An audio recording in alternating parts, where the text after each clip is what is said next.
Everything's fine on 93.9 Dublin South FM. For the rest of the world to do the trade, because it's a 1.5 billion market. So everybody is eyeing, and it is a highly educated youngsters, well educated staff, and all the rest of it. But according to the latest statistics, it's alarming that the education system is going down the drain. So sit back, relax, and listen to this wonderful piece of information that Sharad has put together. Thank you. It's great to be here again. Dear friends, today we are going to discuss the reality of Indian education system.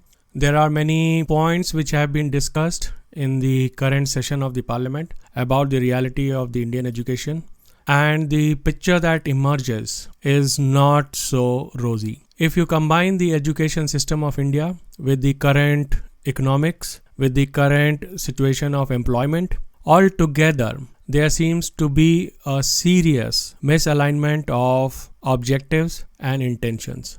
From multiple sources and directions, concerns are being raised about the credibility of students and the quality of education in India. Every year, volumes of students graduate from various levels of schools and colleges, about 250 million. Since education is a concurrent subject, that is, it's a subject together the state governments and the central governments run it, it remains a matter of both contest as well as collaboration. If the party in the center and the party in the state are the same, it's a matter of collaboration. Otherwise, it is a contest, and we are seeing as in case of Tamil Nadu. And that is on the issue of Hindi language. The Indian Parliament, which is currently in session, has been debating the education system, particularly after it has gone a significant redefinition based on the new education policy of 2020. While the government presents a beautiful picture of policy success, glorifying its success, the reality is riddled with deep and dark flaws.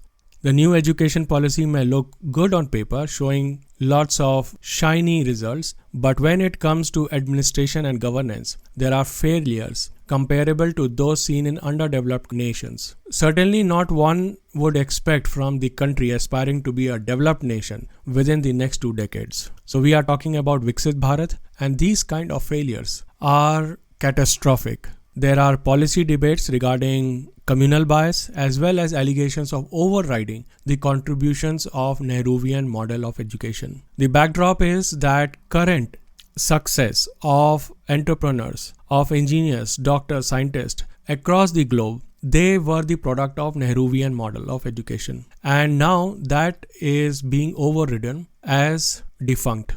The new education policy and this government, Mr. Modi's government, is now running the education system in 2 parts, both as in government funded education and expensive private education.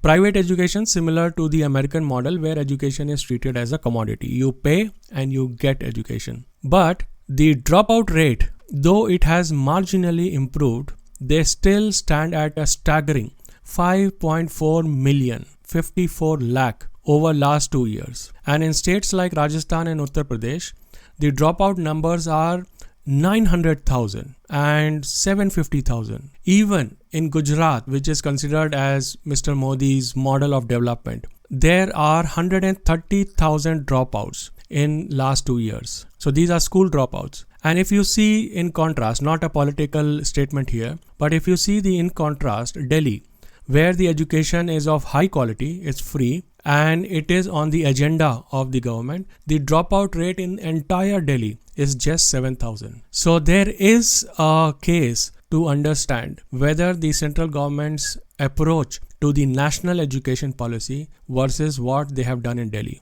These numbers are profound. These numbers are very powerful.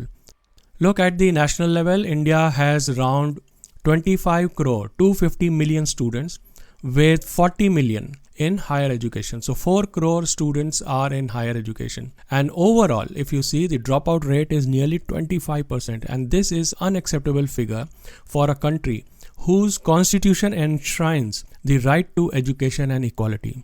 And this raises concern about making education increasingly expensive and therefore inaccessible. These figures pertain to government schools and highlighting a grim picture of both policy and execution. Another major issue is the rampant problem of exam paper leaks. It is horrendous, which have reached epidemic levels over past decade. Nearly 70 paper leaks have occurred, affecting, you know how much? 107 million students. 10 crore students have been affected by those 70 leaks. And this phenomena, if you see, is unheard of in any developed nation. Be it United States, Canada, Italy, Japan, Britain, Germany, anywhere. We haven't heard of paper leaks. And it is a shameful phenomena that Indian government has failed to ensure free and fair examinations. And the consequences are severe. Some students lose motivation, confidence into the exam system. Some students age out of eligibility for that post or vacancy, and the others are forced into less desirable career paths.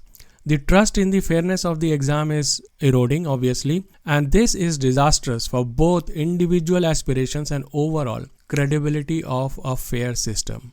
To address these, the government has outsourced exam, and a private entity is now conducting these exams. Previously, exams were conducted using government machinery. However, in Uttar Pradesh, a company blacklisted for its failure in conducting a fair exam for 69,000 police constable posts. Now, this company, blacklisted in Uttar Pradesh, is now given responsibility for conducting exams in Bihar. Very well, one can understand that there is a connection of this company and the owner with the ruling party. It's only a speculation. The government also simultaneously tries to manipulate numbers and statistics or play with the numbers, and they are either hiding data or presenting it in a misleading manner. Funds allocated differ significantly from funds actually spent. So if you hear our show on the topic of Indian budget broadcast on 10th of February 2025, we have raised this issue there also. So for example, in 2023-24 budget, the scholarship fund for PM Uchchitar Shiksha Protsahan, which supports SC, ST and OBC students, initially it stood at 980 crores, and the following year the allocation was suddenly made 15 times higher. But then they realized something, or probably the show was off. They revised down this particular allocation by 35%.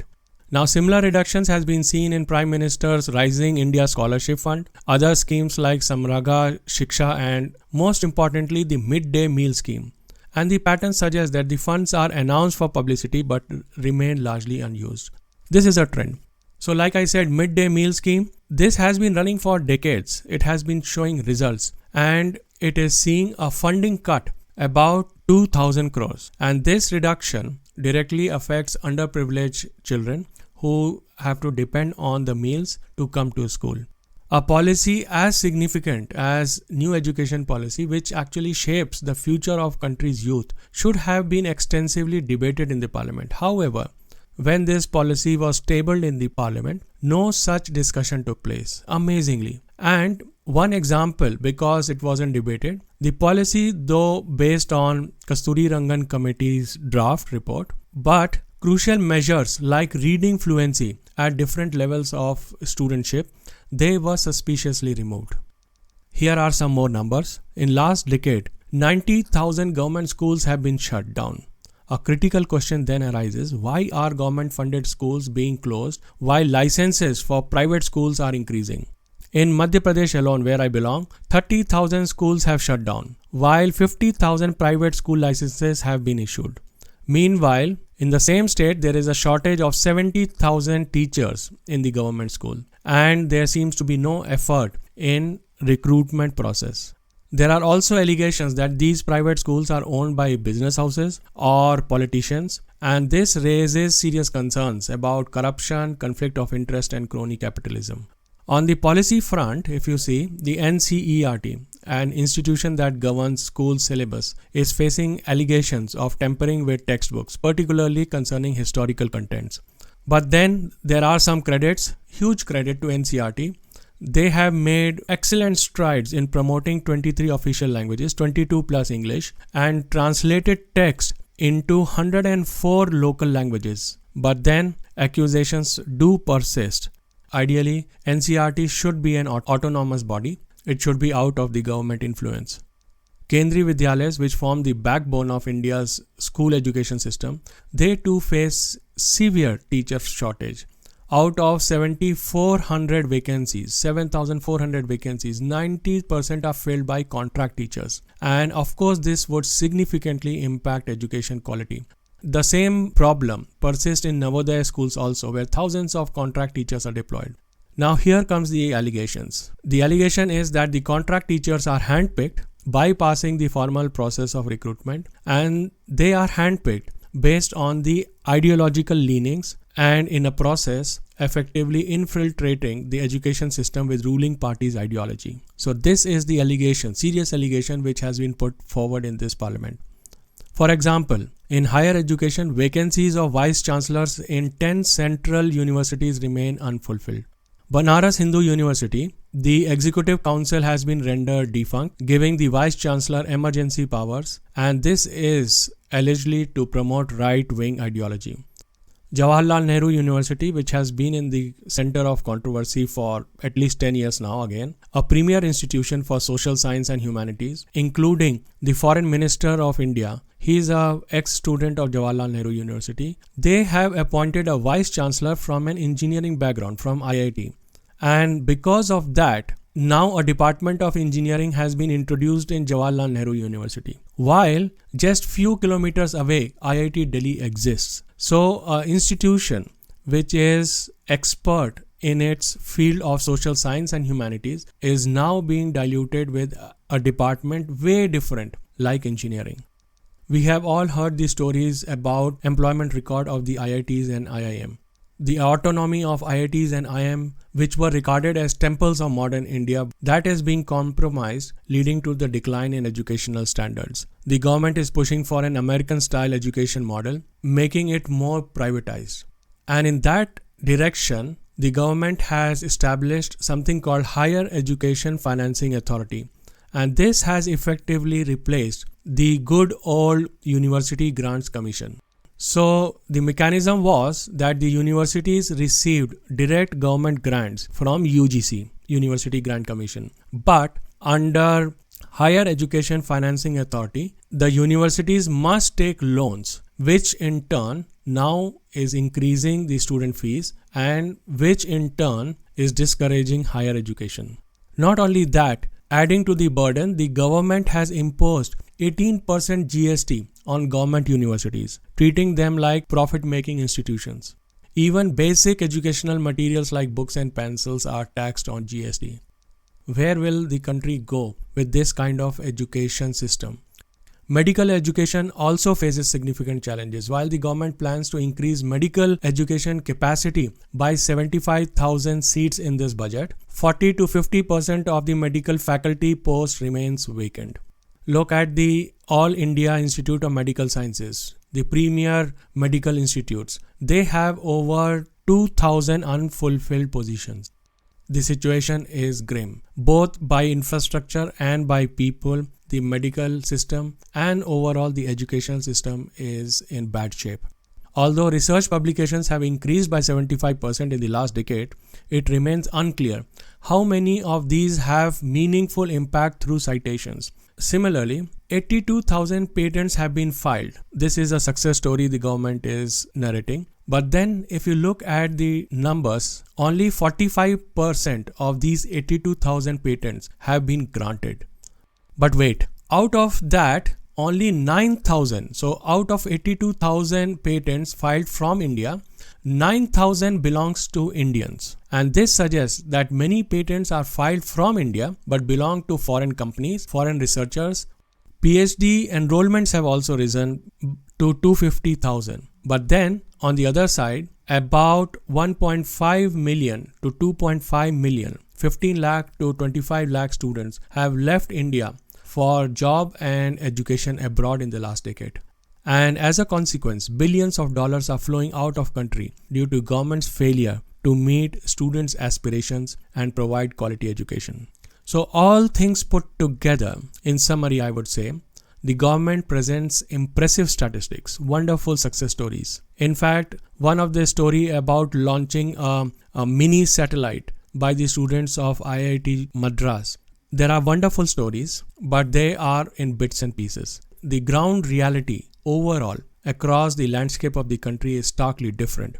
The quality of teachers, education standards, fairness in exams, educational vacancies, privatization, crony capitalism, and the budget allocations are all under scrutiny. They all are under question. What it leads to is, if drastic reforms are not implemented now, India risks losing an entire generation of young India. They will lose entire generation of talented youth, and a setback that this nation cannot afford, because this huge mass of talented youth comes to a nation only once in the lifetime of a country.